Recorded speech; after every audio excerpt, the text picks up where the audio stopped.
we're going to go through the steps now of what a LinkedIn All-Star is. And what it translates to is a LinkedIn All-Star is someone that has a 100% completed profile. And it boggles my mind how many people start their LinkedIn profile, never finish it, never become an All-Star. So number one, to take that first step in becoming a LinkedIn All-Star, you got to have a picture. You got to tell me, who are you? That's number one. A good picture, a headline, location, industry summary, that's a must. Number two, your work history. Where are you working at now? Give me 2 past positions. That's required to become a LinkedIn All-Star. Number three, you got to tell me about your smarts, your education. Where'd you go to school at? What degrees do you have? Skills, any certifications that I should know of. All that will help you become an All-Star. Fourth, and in my mind, I think one of the most important parts, who you know, who's connected to you. A minimum of 50 connections is required. I would aim a lot higher. The more people you know and are connected to, I look at it as the more opportunities will be available for you. So work on building your connections up. And then lastly, it's your track record. So great, you work here, you do this, you say that you have these skills, but it's all meaningless if no one can vouch for you. You could talk about how good you are till you're blue in the face. That's great. It means a lot more when others are saying it for you. And that's where your track record comes into play. That's another important part, fundamental of LinkedIn success, is having your endorsements, having good recommendations, having your awards, showcasing your success and your track record. So we'll dive into the first piece of this, right? The first step, and this is the biggest part of the first step, your picture. It speaks 1,000 words. Are you saying the right 1,000 words? No party pictures. What type of representation is that of you? If you've got a red solo cup in your hand, or you're flashing gang signs, or have a very short dress on, or something that is inappropriate. No party pictures. Keep it clean. This is a professional network, by the way. It's okay to smile. Many people get afraid of LinkedIn. They think it's all full of suits and stuffy individuals. That's not the case. We want to be approachable. We want to make friends, make business partnerships. And to look approachable and look happy, you got to smile. At least in my opinion, I think it pays off to flash a smile. Don't be too happy either. Don't overdo it and come across like you've overdosed on Prozac that day, because that's really creepy and could turn people away. But look approachable. Look smile. That's always a good thing. No misleading profile pictures. If people recognize you the day, or people met you in person the day after they saw your LinkedIn page, would they recognize you? If the answer is no, get rid of that picture. You need a more up-to-date picture, a picture that actually looks like you in person. That's ideal, because it could rub people the wrong way when they request an interview with you, and you come to their office, and they don't even know who you are. They're like, who are you? Are you the same person that I saw online? And that already is getting the interview off to a very bad start. So don't let that happen to you. And then a quality picture is key. No blurry pictures, no pixelated photos. This is not Instagram, so don't add your customized filter to that picture. And nothing that has a slogan or words in it. You want to avoid that. That's against LinkedIn's terms of service. So you do this instead. And here are some awesome profile picture examples. These are people that look very approachable. They look very welcoming and warm. I want to do business with these individuals. Even Sean up there in the corner standing up. You got 2 guys looking up to him. He's probably about to get ready to speak or present, and an action pic is something that I really enjoy seeing. And here are some extra tips that will give that profile pic an all-star edge. Have a default profile pic. So this is kind of the default that you always go back to. And that's kind of your theme throughout maybe a couple of months. But within those couple of months, don't be afraid to change it every so often for a couple of days. If you're going to a trade show, an event, maybe a photo of you at that event last year would be great. If you're doing a public speaking event next week, maybe one of you public speaking, kind of marketing that event that you're going to be at. All that will help condition and keep you top of mind and make people aware of what it is that you do. So showcase your personality through those profile pics. Dress for success. That's different for everyone. If you're in a chef. You shouldn't be dressing up in a suit. Dress up in your chef gear. That is dressing for success for your industry. So make it appropriate to where your background lies. And it's okay to have a quirk or a little personality that shines through that picture. That's ideally what you want. I have a buddy of mine. He's well known for his bow ties. Every picture that you see of him has a very colorful bow tie, and that's his brand. That's what he's known for. It resonates with people that meet him. They remember him just by that bow tie alone. So if you have something that makes you stand out, go for it. You don't have, it's not a must. It's not a requirement, but it's always cool to see that in action. But the most important tip here is you got to definitely have a profile pic. Photographs or profiles that don't have a photograph do not get views. The ones that do have 7 times more views, and that's the key to success of LinkedIn, being visible. And once you have that kind of on lockdown, the next piece is your LinkedIn elevator pitch. So this is a kind of a reflection of what happens in the real world, right? You meet someone, first impressions is how they look, how they present themselves. The second thing is what comes out of their mouth, and this is the elevator pitch part of it. This is the part that comes out of your mouth. The headline, that's what catches me. That's the hook. The location, because I need to know where you're at. If we're going to do business together, it's a good information to have. Or I'm thinking of hiring you. I don't want to hire someone in India if you're local. I'd rather that. So you got to tell me where you're at. Industry summary, all key for a good LinkedIn elevator pitch. When it comes to the headline, make sure that you focus on the benefits instead of the title. Many times, and I've been guilty of this, and others in my network have also done this, and I realize that having benefits is way better than having titles. And you could combine both. That's great. That's not a problem, but really focus on why people should connect with you. What kind of advantage and benefits are you giving to others, and how are you helping others? Keenan Godfrey, pictured here on the last spot there. You talk, we listen, together we'll plan your retirement. Way better slogan and headline than, hey, I'm a financial advisor. So what, right? This means a lot more. It portrays a better picture of who Keenan is. He's focused on listening to what you've got to say and helping you. And next, you'll see the average LinkedIn summary. What did I tell you? I'm allergic to average. I don't want you guys to be average. You did not invest an hour of time in listening to me today to be average. So this is what I don't want to see. This is average. It's okay, right? It's not terrible. It's not superb. It's just in the middle. And because of that, it's not the best route to go. This is the way you want to go. You want to be above average.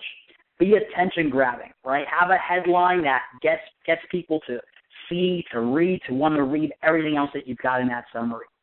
Compelling, right?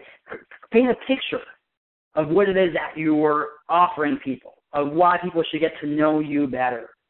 Bullets, right? We live in a world where there's so many things fighting for our attention, and the things that get our attention are things that are created in bite-sized morsels that is easier for us to digest and grasp. So bullets is a key thing to use in building your LinkedIn profile summary.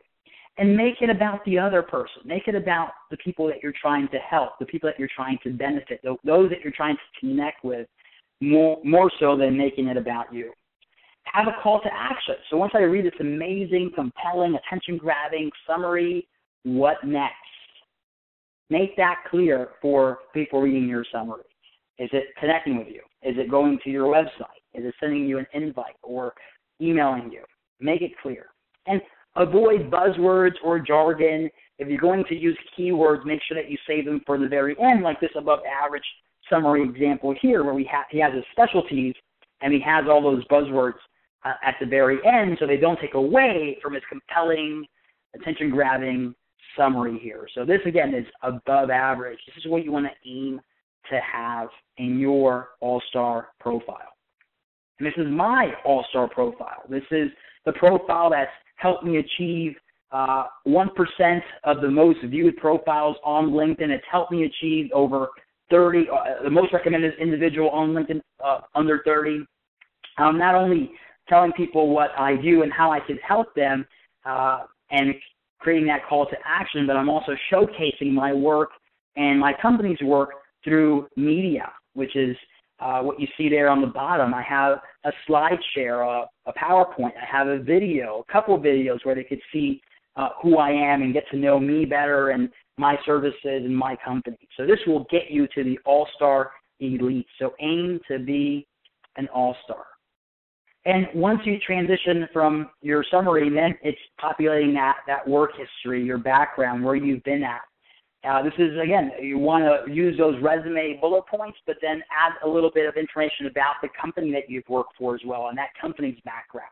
And maybe some of your clients that you service while working at that organization. You could always attach slide shares if you want to put in more details about what you've done at that organization or different accomplishments that you've had. And then showcase your smarts. You want to get endorsed. Put in your skills. What do you want to be well known for? You look at mine, this nails who Jeff is, right? I'm good at social media marketing, online marketing, email marketing, social media, SEO, public speaking. So you can see all my skills, and if you're not getting the right skills, then change them. You can edit them. You can take out the skills that you don't want to be recognized for and focus on the ones that you do. And in order to get people to endorse you, make sure to give. That's an awesome way to get people to pay it back. And then how else can you showcase your smarts? Add in certifications. Add in any awards that you've won. Add in any societies or test scores that are relevant to your business and what it is that you do. All that will help you stand out and showcase really your smarts in the best way possible. But the best way to showcase your smarts still is this right here. And right now, when you go to a restaurant, what do? You type in restaurant reviews. You look at how many reviews they have, how many stars they have, and you typically go to the one that has the most stars and maybe the most reviews as well. Well, in the professional world, a lot of that is starting to happen, and it has already happened. If I'm doing business with someone, I want to know who else has recommended them. Maybe the reason I'm doing business with them is because they've already been recommended, and I saw that and noticed that, and now I want to work with them because they have been recommended by a close friend of mine or a colleague of mine or a past client of mine. These recommendations are quality recommendations that really stand out on a person's profile. So aim to have these type of recommendations.